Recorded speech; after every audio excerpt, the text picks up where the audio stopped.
We join our hero, Major Plothole, and his faithful sidekick, Taps. Let's see what they're up to today. Wait, what are you doing? Oh, hello, Mr. Announcer Man. Guy. Thing. I was just putting the finishing touches on the Plothole Psionic Protector Mark III. It's a hat. Yes. Made of tinfoil. Yes. You're doing a show on tinfoil, aren't you? Yeah, that's right.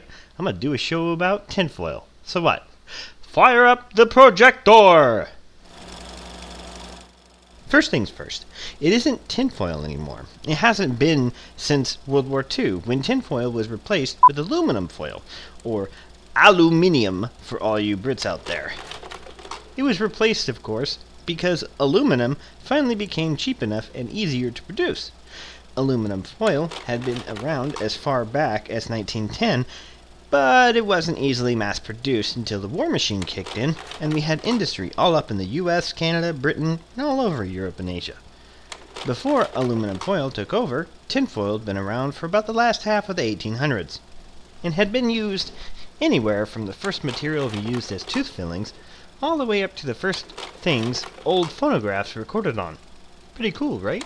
We use aluminum foil in so many different things today, but mostly we can only remember it for one of two things: keeping baked potatoes nice and yummy, or headgear for conspiracy theorists. So let's look at those objectively first. Wouldn't something that keeps potatoes nice and toasty because it locks in moisture, wouldn't that, cook a guy's brain, Major Plothole? Yes, it would. If the ray the conspiracy theorist person was afraid of was heat-based, or microwave. So, back to the conspiracy guy. So, what they're really afraid of is that someone, either the government, whose government, it doesn't really matter, aliens, or some other big bad guy, is trying to use radio waves to steal their thoughts, their souls, or possibly, worst of all, Their Netflix ID and password. which would be an utter tragedy.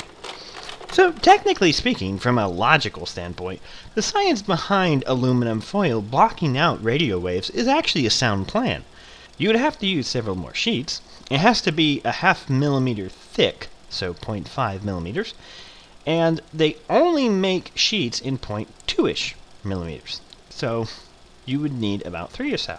And the more you stack on, The more paranoid you appear.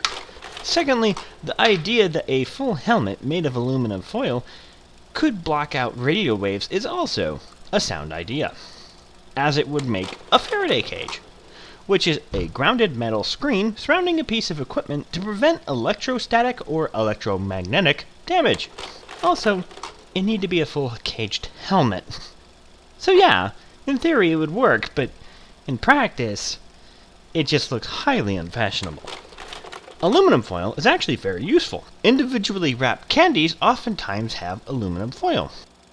Aluminum foil tends to block out light and oxygen cannot escape it, so things inside the package can't get oxidized, which for fatty foods causes things to spoil.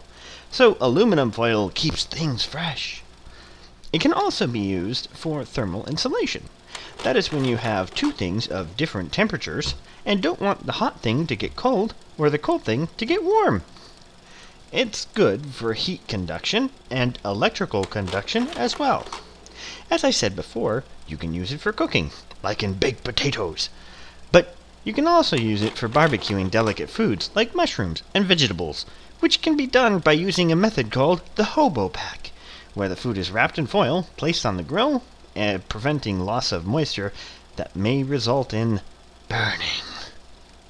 Because of its metallic properties, you don't ever have to put it in the microwave. Actually, don't ever put it in the microwave. Ever! Unless that microwave has wronged you in some way. But even then, I suggest letting bygones be bygones in that case. We also use it in big ribbon strip microphones.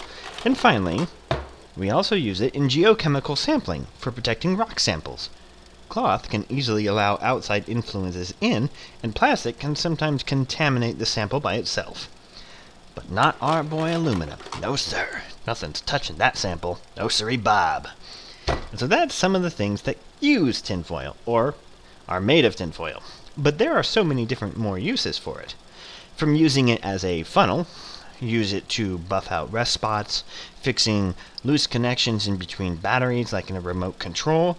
If you just search on the internet, uses for aluminum foil, you get a plethora of websites with life hacks and do-it-yourself techniques that all require aluminum foil. It's so handy, it's so convenient, so what's the problem with it?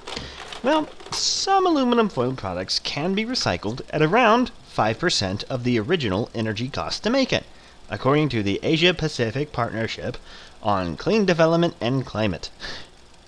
However, many aluminum laminates, that's aluminum foil, are not recycled due to difficulties in separating the components and blah blah blah blah blah. Basically, a lot of it ends up in the trash because some recycling programs are not equipped to recycle foil. It actually takes quite a lot of work. It is, though, as recyclable as aluminum cans. But if you're worried about it, call your local recycle center that picks up your recyclables, and ask them if they accept it. If they do, they'll tell you that it needs to be cleaned first, so no grease, no food, nothing like that. So make sure to rinse it off before putting it in ye old recycle bin. So that's it. A brief history of and the usage of tin/aluminum foil. What do you think? Does its usability and user-friendliness make up for its, quote, environmental issues, end quote? Should we stop using it altogether? If so, how will I survive without baked potatoes? I have my opinion, but I sure would like to hear yours. So send me a message down below, let me know what you think, and don't forget to like and subscribe.